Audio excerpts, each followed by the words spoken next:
What's up? Welcome back to another episode of The Sauce. We've been eating good, man. We ate real good last night. Wizards to cover, over. Wizards -2 in the first half. Sabonis assists. We hit everything except Alex Len. We're keeping that rolling tonight. We got Warriors Grizzlies, a rematch from the game we just saw Sunday, which was a great game. Toasty's on the episode today, dishing out 2 picks. Let's go. Let's get right into it. Welcome to The Sauce. Hey, get the sauce. The sauce. The sauce. Hey, get the sauce. All right, like I said, Grizzlies Warriors, the rematch from Sunday. Just like last night's game, this is win or go home. Winner is in the playoffs, loser is out. As you can see, the money is decisively on Golden State. Everyone's on Golden State. Everyone that you have ever met is betting the Warriors tonight. And the books have responded a little bit. I saw the line move from Golden State -4.5. It's at Golden State -5 now, but I did see a few books that had it as high as 5.5, so keep an eye on the line. Quick look at the total also. It opened at 222, but a bunch of money came in on the under and it dropped it all the way down to 221. Then some money on the over came in. We're looking at 221.5 as of now. So let's take a quick look at this matchup. Obviously, the first question we need to ask is, can Memphis stop Steph Curry? And the answer is yeah, they kind of can. I mean, look what they did Sunday. And right now you're probably thinking, wait, hold up. Steph dropped 46 points on Sunday. He did. He had 46 points. Well, let's take a closer look. Steph Curry took 36 shots to score those 46 and turned the ball over 7 times. He attempted 22 three-pointers. So you see that 46 points in the box score and it kind of jumps out at you like, oh shit, Steph snapped. Steph went off. And like to some extent he did, but it's not nearly as efficient as he usually is. Also, hold up though. Dillon Brooks fouled out halfway through the fourth quarter on Sunday's game. He was the primary defender on Steph all game. Then he fouled out. After he fouled out, Steph Curry went 3 for 5 with 11 points. So Steph's numbers for the game against Dillon Brooks were actually 13 for 31 with 35 points and 6 turnovers. Yo, that's some pretty efficient defense right there. I mean, 35 points is 35 points, but 31 shots, 6 turnovers. Dillon Brooks played Steph tough. That's why it's important to watch these games. I don't know how people handicap games looking at box scores and numbers. I couldn't. So I think Dillon Brooks can play Steph tough. I think he can really guard him, as well as anyone. Obviously, no one can completely stop Steph Curry, but I think Dillon Brooks can give him a really hard time. You know who I'd be more worried about if I'm Memphis? Andrew Wiggins. He went for 21 and 10 on Sunday.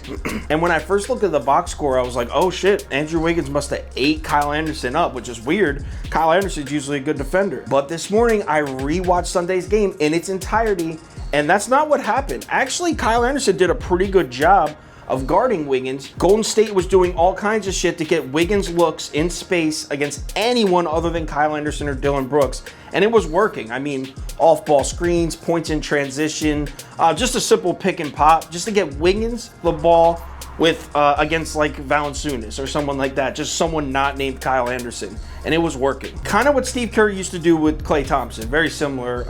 But then you give Wiggins the ball in space against Valanciunas, like he's gonna score. So I think Memphis defense could actually do a really good job of stopping Golden State's offense, or at least slowing them down. Where I think they're gonna lose the game is the other side of the ball, because the Warriors defense is out of their minds right now. The game they just played against the Lakers, man. I mean, specifically the first 3 quarters. They were unreal. You could not score on them. And this isn't a new thing. The Golden State didn't just start playing defense. They've been flying under the radar, playing elite defense all season. People just noticed it now because they did it against LeBron on the big stage. Golden State, possibly the hottest defense in the league right now, especially under the basket, against Memphis, who relies on scoring under the basket. It's a terrible matchup for Memphis. I don't want to lay 5.5 points or 5 points right now to the Grizzlies. I like this Memphis team, but I have to. The right side here is Golden State. I'm siding with all that money. Give me Golden State -5, lock it in. On the menu, I will have a whole sheet of props on the VIP sheet tonight. That will go up around 5:30 Eastern time. Before I wrap things up, let's send it out to the toast. The toast. What's up, guys? First game of the day is going to be the Chicago White Sox versus the New York Yankees. I'm going to give you a stat called WRC+. If you don't know it, look it up and get to know it. A lot of us handicappers use it. The White Sox have a WRC+ of 142, while the Yankees only have a 105 WRC+. Okay? The Yankees are 9-2 versus lefties. The White Sox 9-2 versus lefties, while the Yankees are 5-6.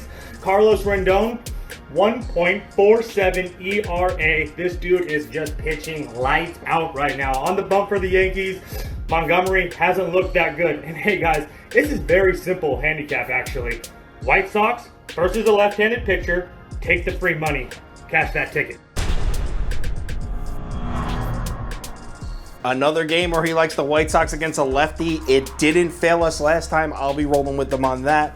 Next. The Boston Red Sox and the Philadelphia Phillies, and I promised you on Twitter I have dogs for you. Here's one of those dogs. Take the Boston Red Sox on the money line. People are probably going to start flocking toward the Phillies because of Nola on the mound. If you look at the last 4 starts, Perez has a lower ERA, and he's just pitched better than Nola their last 4 starts, and I like riding pitchers like that. Boston, I just talked about in the last segment about WRC+. Boston ranks 4th in the Major League Baseball in WRC+ versus righties, while the Philadelphia Phillies, they rank 17th in WRC+ against southpaws. Boston, a better road record than the Phillies do home record. Take the dog, take the Red Sox.